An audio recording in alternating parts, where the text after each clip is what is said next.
parang naka-on na yan ah. Hindi pa. Naka-on na. Hala!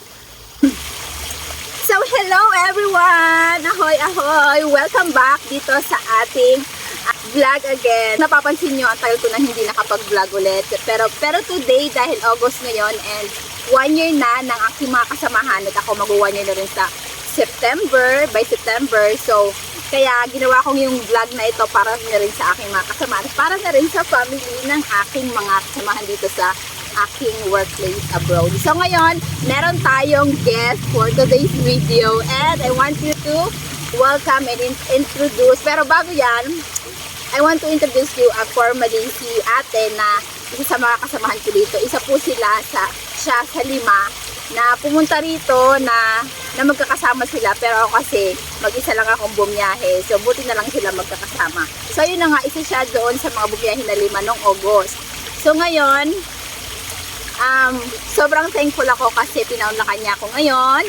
And so ngayon po, I want you to welcome ang isang ate na hindi lang isang ate, isang ulirang ina na talagang kayang isakripisyo ang lahat para sa kanyang pamilya or lalong-lalo na sa kanyang mga anak. Kaya mga anak, mga anak, ito na ang inyong mami.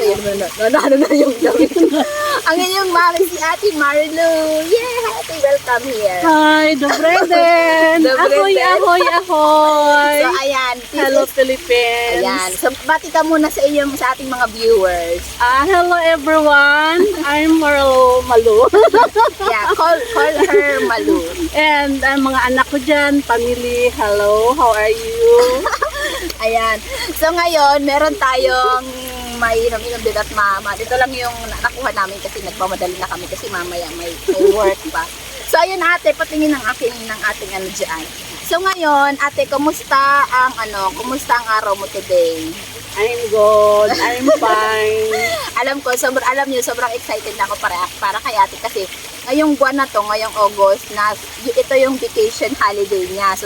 So sobrang excited sa pupuntahan niya mamaya. Kaya minadali ko talaga. Kagabi ko lang naisip yung idea na to. Tapos minadali ko, alis ko na pala mamayang gabi. So ngayon na natin i-take to bago ko pumunta ng work. So buti na lang, ready si ate. So, ayan. So, ate, ano yung mo? Simula na, meron tayo dito mga questions na para kay ate. Meron tanong, ilang ba to? Mga ano lang to, mga 10 lang. Konti lang to. So, ayun. So, yung mga questions ko dito po, kasi naka-hashtag kami dito, first year anniversary working abroad. So, kaya yung mga question ko sa kanya is about dun. Siyempre, yung pwede niyang i-share sa life niya and about sa work. So, ayan. Magpo-first question na po tayo kay ate. So, handa na kayo ako family. Please hear us out kasi ang inyong mami ay may gustong sabihin sa inyo. At lalong-lalo na dun sa mga kapareho namin na working abroad na talaga namang wala kaming ibang choice kundi maging independent, diba? Yes. So, ang mabuti na lang kasi nagtutulungan kahit papaano and of course, nagpapalakasan sa isa't isa. At isa ito sa mga way namin para malibang yung aming mga sarili and at the same time makapag-encourage sa kapwa namin OFW. Yes. So ayan, akala ko nagsara na naman. Meron kasi kami dito kodigo. So ayan ate, kumusta ang iyong work, ano ba to? 1 year. Kumusta ang experience mo abroad for 1 year? Happy And with the Lord. happy with the Lord, thankful with the And- Lord, okay? And ayun, masaya dahil andyan nagpapalakas yung mga anak ko. Malungkot man na malayo ako sa mga anak ko, pero kailangan kasi I'm single mom. Yeah. Single and ready to mingle. Baka mukhang taken na po si ate. So ayun ate, thank you so much. So ayun, kahit naman tayo medyo na-challenge tayo sa pagtatrabaho natin.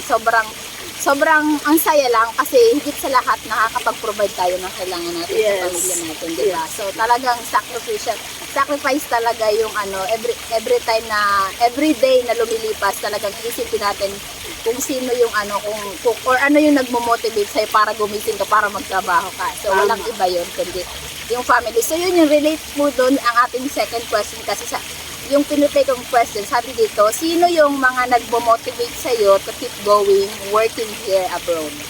Family. Of course, family. The first is family. Yes. And Sino ba? myself. And then, And then, pwede bang banggitin? isa na number 1 mga anak ko. Nanay ko, mga Walang kamag-anak iyak sa inyo ko. kasi iyak yung mami niya. Hindi iyakin ako minsan lang. Pareho tayo, so iyakin tayo sa mga ganyan.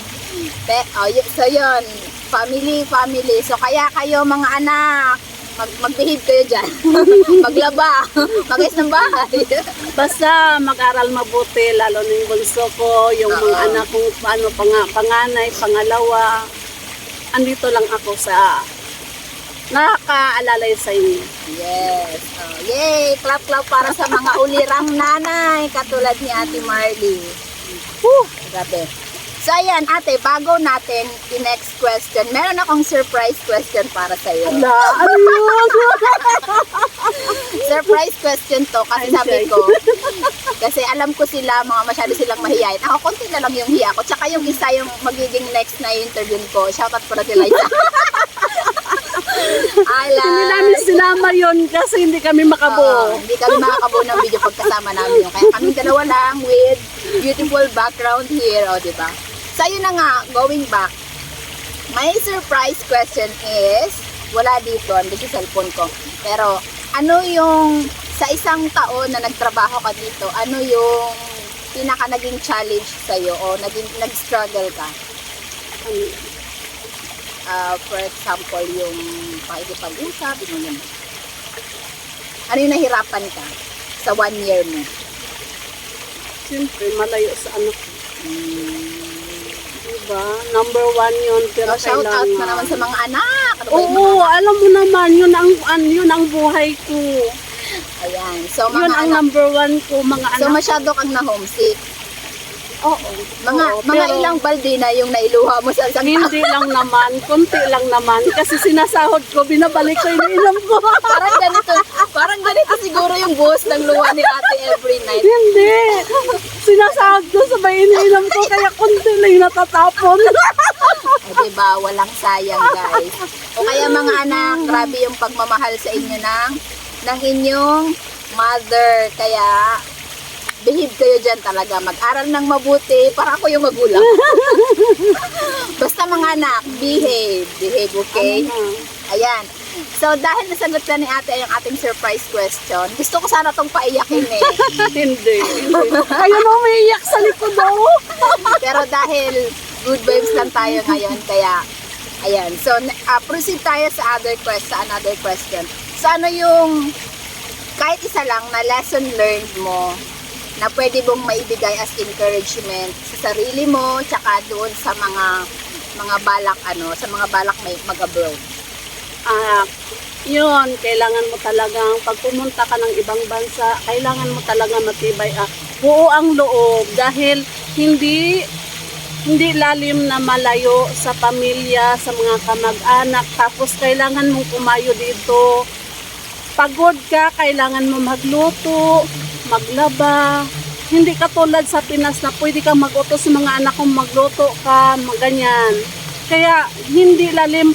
Ang pinaghirapan namin dito, may pakpak yung sahod namin, may pakpak, lumilipad ka agad. Kaya ang akin sana na yung pinaghirapan ko dito, na mapunta man lang dyan sa Pinas, dapat gamitin nyo ng maayos. Yes, correct. Of course, sa pag-aaral pala ng mga anak mo, for sure, magiging parang magiging worth it lahat ng pagod mo. Ayan. So bago tayo mag-proceed sa ating last question, ate, thank you sa inyong makapagdamdamin na encouragement. So ayan. Sa mga anak ha, mag-behave na lang kayo dyan. Mga anak. Mga anak, pag-usapan natin, wala kang anak ha. Kaya nga, kunyari ako nga, nanay na rin ako, kunyari. Basta kayo, mga anak dyan ni Ate Marilo, para malinaw. Basta mag-aral kayo ng mabuti. Kung may jowa, alam nyo na, mag-behave. So, ayan. So, bago tayo mag-proceed sa ating last question, dahil malapit na ang ating time out, gusto ko lang po muna kayong i-encourage to please, kung sa mga gusto pong mag-support sa ating live, sa ating vlog ng mga etlobo natin dito. Yes. Please support and please like and subscribe po sa ating channel. At maraming salamat po sa continuous support po ninyo. So ayun, going back ate, this is the million questions. Okay na. Ano yung, ready ka na ba? Walang iyak ka na. Okay. Pero ready ko. Teka. Ang ganda ba naman ng aming background, guys? Nakakainis, kaso may nagtitrim doon, maingay. So bago pa man pumunta dito sa pwesto natin, sasabihin ko na ang ating last question. Ano yun? So Ate Marley, simple lang naman to. Ano yung pwede mong i-message sa nagmo-motivate sa'yo? Sabi mo yung family mo yung nagmo-motivate sa'yo, lalong-lalo yung mga anak mo, tsaka basta yung mga anak mo, pinaka main. Ano yung pinaka-message mo sa kanila while you're working here?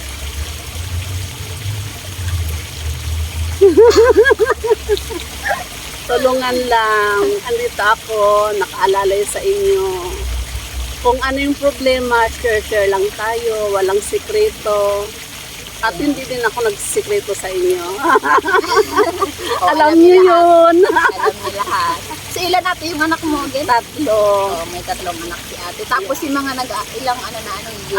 Mayroon akong panganay is 25, 24, and then 18. Yung 18 nag-aral ngayon ng nursing. Nalungkot ako kasi siya lang mag-isa. Need talaga ng magulang para magluto, mag-asikaso. Pero kailangan niyang mag-sarili dahil andito ako, malayo sa kanya. Kaya buti na lang, sobrang thankful tayo sa mga technology ngayon kasi, di ba, anytime pwede Yes. Kaso ang problema naman, busy tayo dyan. Imbis na kami yung busy dito, kayo yung busy dyan. Kayo talaga. Pero anyways, ayan, thank you so much ate for today's video sa pag-entertain mo sa akin ngayon, sa pag-spend mo ng time. So, kaya mga anak ko, mag-behave talaga kayo dyan ba? Kaya, i-treasure lang natin kung ano yung mga dumadating sa atin na blessings, lalo na sa every family, kasi hindi basta-basta talaga, hindi basta-basta yung pinagdadaanan namin dito. Yung akala mo, easy lang kasi may pera na, may pambili na sa ganito, ganyan. Pero the more na lumalaki yung malaki yung nagiging yung sinasahod, mas nagiging mas wide din yung yung expenses ba. Ang hirap ayoko na. Basta mahirap mag-budget, pero buti na lang, praise God, and by the grace of God, lagi kaming nagpapalakasan dito. And sa tulong talaga nila, wala naman ibang makakatulong sa amin dito kundi lang yung lakas na nagmumula kay Lord. Kaya sabi ko kay atin, patuloy lang tayong mag-ask ng guidance kay Lord, lalong-lalo na't nasa malayo siya, tapos yung mga anak mo nandun.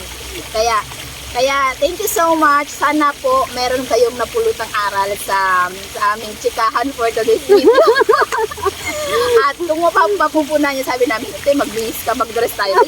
Pareho pa kaming black dress. Oh, kasi isasama ko na yan sa Spain. Oo, mamaya pala mag-i-Spain si ate kasi sabi ko sa inyo, naka-vacation, pa siya ngayon, nasa vacation holiday pa yung buong August sa kanya. So, sobrang ganda dito kasi every year, meron kaming isang buwan para maglamierda. With pay. salary. With pay. So, yun yung salary. isa sa mga benefits ng kagandahan ng namin dito. So, ayan. So, again, thank you so much ate. Mag-ano ka na ulit. Na sila, mag-thank you ka na sa kanila. Thank Invite you mo for rin sila. everyone. Yes, oo. So, ayan, thank you so much ulit, guys. Maraming salamat. Please, Don't forget to like and subscribe sa aming channel. Ganun din po kay Ate Marilo. Ilalagay ko sa screen yung kanyang social media account. So guys, thank you so much ulit sa inyong support at sa inyong panonood. Ciao! Ciao, ahoy, bye-bye, papa. Ay, teka lang, isi-show ko sa namin sa inyo yung yung paligid. Ayan, nandito kami sa isang park, nag-vlog. Tsaka ito guys, ang ganda nito. Look. Para siyang black box fountain. Woo! Bye!